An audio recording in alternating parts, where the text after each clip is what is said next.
कुछ ही देर में अर्जुन अपने गांव वीरपुर अपनी हवेली में खड़ा हुआ था। अर्जुन की मां अर्चना देवी अर्जुन के स्वागत के लिए हवेली के बाहर खड़ी हुई थी। अर्जुन ने दौड़कर अपनी मां के पैर छुए और डरते हुए बोला, ये शिखा है मां, मेरी पत्नी। हम दोनों ने लंदन में शादी कर ली। अर्जुन की बात सुनकर अर्चना देवी मुस्कुराकर बोली, कोई बात नहीं बेटा, एक ना एक दिन तो तुझे शादी करनी ही थी। इतना बोलकर अर्चना ने अपनी बहू को गले लगा लिया और वो अंदर आने का इशारा करती हुई वहां से चली गई। अर्जुन को अपनी मां का ये बिहेवियर देखकर बहुत ज्यादा हैरत हुई। उसे उसकी मां इस बार बहुत बदली हुई सी लगी। अर्जुन पूरे 10 साल बाद लंदन से आया था। अर्जुन उन्हीं ख्यालों में खोया हुआ था कि उसके कानों में उसकी पत्नी शिखा की आवाज टकराई। अब क्या बाहर ही खड़े रहने का इरादा है क्या?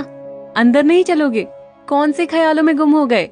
मुझे लगा था माँ को मेरी शादी के बारे में जानकर बुरा लगेगा, मगर माँ को तो जैसे कोई फर्क ही नहीं पड़ा। अजीब आदमी हो, ये तो अच्छी बात है। मुझे मेहनत करने की जरूरत ही नहीं पड़ी। चलो अब अंदर भी चलो। अर्जुन और शिखा अंदर की ओर चले गए। अर्जुन ने देखा कि उसकी हवेली में सन्नाटा पसरा हुआ था। उसे याद था कि उसकी हवेली में बहुत सारे नौकर चाकर हुआ करते थे।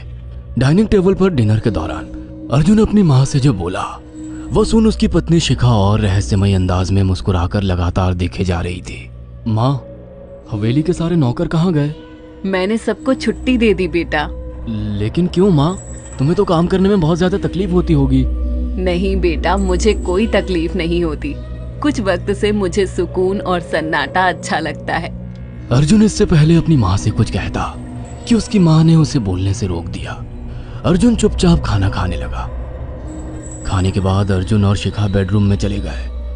अर्जुन बेड पर सोच में लेटा हुआ था कि अचानक शिखा अर्जुन से लिपट गई और वासना का तूफान अपने चरम पर पहुंच गया था। अचानक शिखा को दरवाजे पर 2 लाल लाल आंखें दिखाई दिए। उसे ऐसा लगा जैसे कि कोई उसे देख रहा हो। शिखा ने तुरंत बेड से उठकर अपने कपड़े पहन लिए। क्या हुआ शिखा? अर्जुन, मुझे ऐसा लगा जैसे कोई हम दोनों को देख रहा हो। पागल हो गई हो क्या?